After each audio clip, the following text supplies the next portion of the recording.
하겠습니다. 97문. 주의 성찬에 합당하게 참여하려면 어떻게 해야 합니까? 주의 성찬에 합당하게 참여하려면 주님의 몸을 분별하는 지식과 주님을 의지하는 믿음과 기대와 사랑과 새로운 순종이 있는 줄을 스스로 살펴야 합니다. 만약 합당하지 않게 하시면 자신에게 임하는 심판을 먹고 마시게 됩니다. 성찬은 앞서 말씀드렸던 것처럼 우리 신앙의 또 성장을 도모하는 아주 중요한 교회 수단이라고 말씀을 드렸습니다. 그래서 통상 우리가 이것을 은혜의 수단의 또 세 가지 중 하나라고 말합니다. 말씀과 성례와 기도, 이 세 가지를 은혜의 수단이라고 말합니다. 그러나 성찬은 한 가지 더 살펴보셔야 됩니다. 교회의 표지이기도 합니다. 3대 교회의 표지로 우리 장로교회가 고백하는 것은 말씀과 성례와 권징이라고 하는 또 권징의 질서가 들어갈 때 또 참된 교회로서 성경적 교회의 또 중요한 특징을 드러내게 됩니다. 더불어서 또 이것은 권징과 관련하여 치리의 중요한 또 수단이 되기도 합니다. 성찬은 이처럼 권징과 연결하여 교회의 치리 질서를 확립하는 아주 중요한 또 교회 정치적 질서의 토대가 되기도 합니다.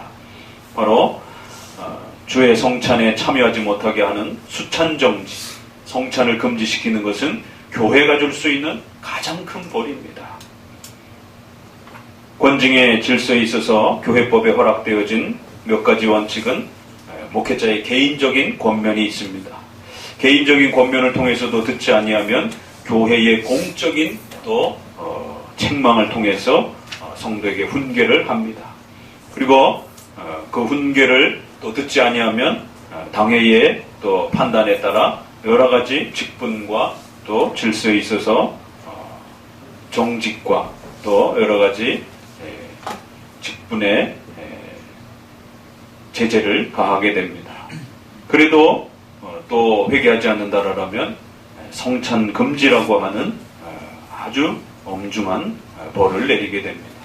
그리고 이 성찬 금지도 듣지 않게 되면 그 마지막으로서는 출교라고 하는 최후의 벌이 또 진행되기도 합니다.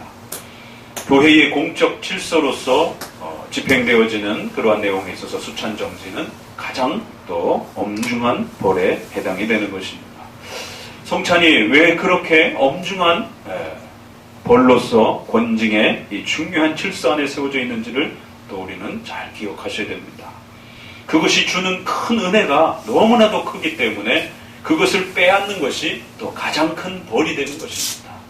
그래서 성찬이 우리 성도들에게 있어서 은혜의 수단으로서 얼마나 복되고 영광스럽고 또 값진 것인지를 잘 알아야만이, 그 소중하고 또 그 가치를 잘 알아야만이 그것을 빼앗는 것에 대한 두려움을 갖게 되고 그 성찬에 참여하지 못하게 벌을 받는 것에 대해서 두려워하게 되고 또 자신의 신앙을 돌아보게 되는 것입니다. 그래서 성찬은 은혜의 수단으로서의 그 가치와 그 효력이 아주 크다라는 내용을 먼저 생각하시게 되면 반대로 그것을 빼앗게 될 때에 그 벌이 얼마나 큰 것인지를 또 우리는 깨닫게 되는 것입니다. 그래서 바로 이 성찬은 그리스도 안에서 그리스도를 누리며 그리스도와 함께 하나님의 백성들 안에서 하나님을 예배하고 성장하는 신앙의 양육과 영적 양식을 먹고 마시는 그리스도의 잔치다라고, 그래서 우리가 성만찬이라고도 표현하고 성찬이라고도 표현하는 것입니다. 만찬이라고도 표현하는 겁니다. 그리스도께 주시는 그 영의 양식을 마음껏 먹고 마실 수 있는 그런 자리라는 것입니다. 그렇기 때문에 성찬 금지라고 하는 것은 바로 그러한 잔치로부터 쫓아내는 것입니다. 그래서 성찬 금지를 통해서 하나님의 나라와 주의 백성들의 그 교제로부터 외면될 수 있다라고 하는 그러한 강력한 경고를 그렇게 또 주는 것입니다. 오늘 우리가 이제 마지막 또 주일을 맞이해서 장로 정치에 대한 또 이러한 부분들을 설교를 통해서 함께 또 배워갈 것입니다. 연결해서 바로 이 주의 성찬이 그러한 장로 정치의 중요한 정치적 질서의 토대가 된다는 사실을 잘 기억하셔야 됩니다. 교회의 표지를 확정하고 또 그 가운데 권징이라고 하는 이 중요한 질서를 확립해가고 또 그 권징의 질서를 집행하는 요소로서 성찬은 아주 중요한 장로 정치의 또 하나의 도구가 된다는 것입니다. 또 성도들에게는 은혜를 주고 또 은혜 속에서 자라가게 하는 또 정당한 교회 질서 속에서 주어지는 또 장로 정치의 질서 속에서 주어지는 소중한 은혜요, 복이요, 또 열매라는 사실을 또 우리는 깨닫게 됩니다. 자, 이러한 성찬이 한편으로는 은혜적 질서 속에 한 내용을 담고 있고 또 한편으로는 권징의 치리적 질서에 또 한편을 담고 있는 것입니다. 그럴 때에 이러한 세례와 성찬과 관련된 중요한 교회의 예식이 또 어떻게 교회 정치와 관련된 중요한 또 토대가 되는가. 오늘 본문에는 직접적으로 교회의 정치와 질서에 대한 표현을 하고 있지는 않습니다. 그러나 우리에게 있어서 유독 독특한 그 표현을 또 보게 합니다. 주의 성찬에 합당하게 참여하려면 주의 성찬에 어떻게 참여합니까? 이렇게 그냥 물을 수도 있는데 주의 성찬에 합당하게 참여한다. 그래서 합당하다라는 말과 참여라는 말이 우리의 관심을 끌게 합니다. 그래서 답변에서도 역시 그 대답을 그대로 이어받아서 소요리 문답은 항상 주의해서 읽으셔야 되는 것이 어떤 질문을 던지고 그 질문을 그대로 토시 하나도 안 틀리고 그대로 답변해서 받을 때는 뭔가 굉장히 중요한 의미를 되반복해주고 싶은 것입니다. 답변에서 주의 성찬에 합당하게 참여하려면 문장을 그대로 받았어요. 도대체 합당하게 참여한다라는 말이 도대체 무엇일까? 그러니까 지난번 우리가 성찬의 본질과 의미에 대해서 소개해드렸다라면 오늘은 좀 더 장로 정치와 연결해서 이 성찬이 교회 정치적 질서 속에 얼마나 중요한 위치에 있는지에 대해서 또 이 성찬을 장로 정치라고 하는 질서 속에 어떻게 집행해 가야 하는지에 대한 그러한 교회 정치적 관점에서 또 함께 살펴보고자 합니다. 합당하게 뭔가 불법적인 것이 있다라는 것이. 그 합당하게 있어서의 정당하고 성경적인 그런 의미가 있습니다.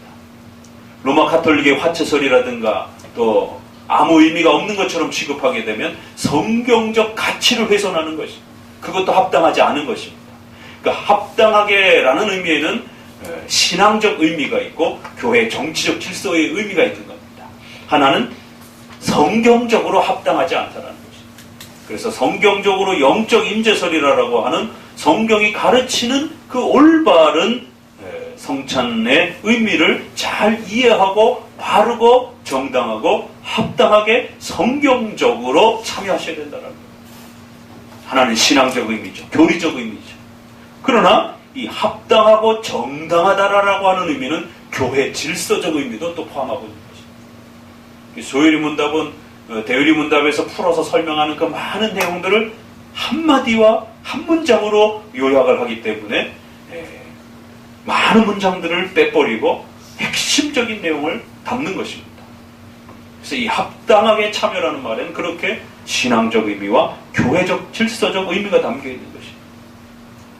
우리가 참여하고 싶다고 해서 우리가 원한다고 해서 참여할 수 있는 것이 아니라 정당한 질서, 정당한 그러한 판단과 확인의 그러한 절차를 거쳐서 그렇게 참여해야 된다. 그러니까 합당하게라는 말에는 질서 속에서, 권위 속에서 교회가 정해준 그러한 질서, 정당한 질서를 따라서 교회가 주는 그러한 수단 안에 참여하는 것이다. 그러니까 참여라는 말 안에도 신앙적 의미가 있는 것입니다. 예수 그리스도와 하나가 되고 예수 그리스도를 영의 양식으로 먹고 마시며 연합하는 그러한 신앙적 은혜의 열매가 있는 것입니다. 그러나 이 참여라는 말에는 교회 질서적 의미도 있는 것입니다. 이건 여러분이 혼자 떡과 포도주를 떠놓고 집에서 혼자 그렇게 기도하고 먹고 마실 수 있는 그러한 사적인 그러한 은혜의 방편이 아닙니다. 이건 반드시 교회적 질서를 통해서 목사와 또 성도들이 있고 그 성도들이 예배적 질서를 갖추어서 공적 교회의 예배적 질서 안에서 집행하라라고 하나님이 그렇게 명령하셨다는 것입니다. 반드시 교회적 질서를 통해서 공적으로 행해야 하지 사적으로 집행하면 안 된다는 거예요. 그래서 웨스트민스터 신앙고백에서는 사적인 로마 카톨릭의 그러한 성례 집례에 대해서 강력하게 저항하고 반대를 했습니다. 그러니까 한편으로는 화채설에 대한 신앙적 의미에 대해서 반대를 했고 한편으로는 교회 질서적 차원에서 사적인 성례 집행에 대해서 아주 엄격하게 금지하고 여성의 성례 집행에 대해서 엄격하게 금지를 했습니다. 합당하게 참여라는 말은 그 두 의미가 다 포함되어 있는 것이. 그래서 이제 교회 질서를 통해서 공적인 장로 정치의 질서 속에서 성도들을 잘 살펴서 그들이 특별한 죄를 가지고 있지 않는지, 모두가 죄인이지만 그 성찬이 선포된 이후로부터 혹시라도 성도들이 극심한 어떤 특별한 심각한 그런 죄를 범하지 않았는지를 잘 헤아려서 그 성찬의 기간 동안에 그러한 죄의 문제점들을 살펴주고 특별하게 문제가 없으면 성찬에 참여할 수 있는 자격을 그렇게 또 확인해 주는 것입니다. 스스로 자신을 살피고 성찬에 자기 스스로 참여하지 못하는 그러한 또 자기 반성이 있을 수 있습니다. 그러나 참여하고 싶어도 또 교회적 질서를 통해서 공적으로 참여를 금지시킬 수 있다는 것입니다. 그래서 이 합당한 참여라는 말에는 이처럼 개인적인 그러한 사적인 성례 집회를 엄격하게 금지하고 공적인 교회적 예배적 질서를 통해서 집행되어지는 그러한 참여가 되어야 된다는 것입니다. 그리고 마지막도 문장에 만약 합당하지 않게 참여하며, 상당히 짧은 문장인데 이 짧은 문장 안에 3번에 걸쳐서 합당하지 않게 참여하며, 관심을 가지고 소요리 문답을 읽게 되면 상당히 아주 독특한 구조로 소요리 문답이 되어 있는 것을 보게 됩니다. 3번에 걸쳐서 합당하지 않게 참여하면 거기에 대한 엄중한 벌을 받게 될 것이다. 여기에 대해서 대요리 문답과 신앙고백서에서는 도대체 그 벌이 뭐냐라고 했을 때 교회적으로 교회 전체가 벌을 받는다라고 말합니다. 이것은 개인 스스로가 자신의 죄를 살피고 참여하지 않게 될 때에 그리스도의 몸을 욕되이는 그런 엄중한 죄를 범하게 된다는 거예요. 거짓말을 한다든가 또 도둑질을 한다든가 이런 윤리적 죄가 있을 수도 있지만 특별히 성찬은 그리스도의 몸을 욕되이는 그런 아주 엄중한 그리스도 자체를 욕되이 여기는 그런 죄에 해당이 되는 성격이기 때문에 훨씬 더 엄중하게 하나님 앞에 책망을 받습니다. 그래서 개인적으로는 죽음의 형벌과 질병의 형벌을 받는 그런 고린도 교회의 모습을 보기도 하고 또 공적으로는 그 개인의 잘못인데도 불구하고 교회 전체가 벌을 받기도 하는 것입니다. 왜요? 그러한 심각한 죄인을 이 소중하고 거룩한 성찬에 무분별하게 참여하도록 당회와 교회의 책임을 맡은 자들이 분별하지 않았다는 것입니다. 그렇기 때문에 분별의 책임을 당회에 물어서 개인에게도 묻지만 당회에도 물어서 교회 전체가 벌을 받을 수도 있다는 것입니다. 그래서 당회는 항상 조심하고 심각한 죄를 범한 자가 이 성찬에 참여하여 그리스도의 몸을 욕되게 하는지 잘 살펴야 된다는 것입니다. 그래서 성찬이 집행되어질 때는 아주 모두 긴장하게 되는 것입니다. 그 주는 바 은혜가 무한하고 크기 때문에 그걸 잘못됐을 때 거기에 대한 벌이 공적으로 사적으로 그렇게 집행이 되는 것입니다. 그래서 합당하지 않게 참여하게 될 때에 또 그러한 벌들이 왜 공적으로 성도들 전체에게 그렇게 퍼질 수도 있고 또 그러한 벌은 나라 전체 가운데도 퍼져서 전쟁이 일어나기도 하고 기근이 닥치기도 하는 이러한 심각한 위태로운 일들이 구약 역사를 보게 되면 비일비재한 것입니다. 오늘은 장로 정치와 연결해서 성찬이 가지고 있는 교회 질서 속에 이러한 소중한 의미들을 또 함께 말씀을 드렸습니다. 이러한 의미들을 또 마음에 잘 새기기를 주의 말씀으로 권면을 드립니다.